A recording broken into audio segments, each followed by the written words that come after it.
boys should not remain boys. They need to become men. And one of the biggest problems in our society is we have a bunch of people, a bunch of guys who look like men on the outside who are little boys on the inside, who have not learned how to have self-mastery, who've not learned how to persevere, who've not learned how to fail, who've not learned how to fight for something, who have not learned how to give sacrificially to a bigger purpose. And so, yeah, I want my boys to be boys in the traditional sense of that. I want them to be willing to get a little dirty and scrape their knee. But to me, a deeper thing is I want them to be passionate. I want them to discover the gifts and the talents that they have and pursue them with passion. I want them to live for something bigger than themselves. I want them to have the delight of being part of a unit, a team, that they have a role to play.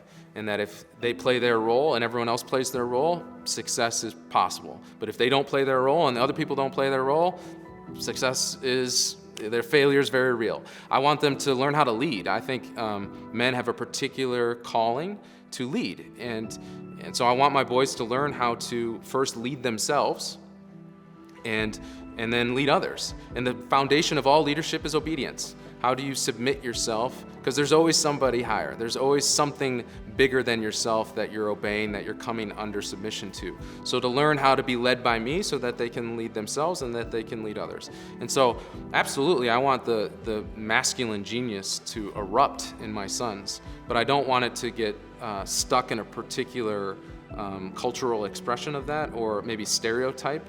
Like, I don't really care how quote unquote like manly they are per se, I'm not whether what they are passionate about is what I care about, and I want them to live according to those gifts and talents. I want them to be self-sacrificial in the pursuit of that, and I want them to go for it. My dad had an expression that I've taught my kids. He said, it was kind of like a life adage. He said it was, go touch the water. He would always say that to me, go touch the water. And what that meant was whenever you're around a body of water, go touch it. Which sounds silly, right? What does that mean? Well, what it means is probably if you're willing to get out of the car, to walk down that trail, to jump in that alpine lake, if you're willing to touch the water, adventure and risk and reward is part of that. And it was just a way for him to almost like a seize the moment type of thing. And so our kids know that when we're around water, Dad's probably going to jump in it. And I'm going to invite them to jump into it too. And that applies, it's a mindset of like when there's an opportunity, when there's an experience or a group of people, to not hang back, to not be sidelined, to not be kind of on the fringes of something, but to be willing to dive in. And I think men thrive when we dive in. And when we dive in, there's risk. But there's nothing great in life that doesn't involve risk. Great marriages are risky. Great sex is risky. Great business is risky. Everything great in life comes in and through risk. And so one of the things I want my sons to learn is to enjoy risk, to embrace risk, not risk for the sake of risk. That's how boys act.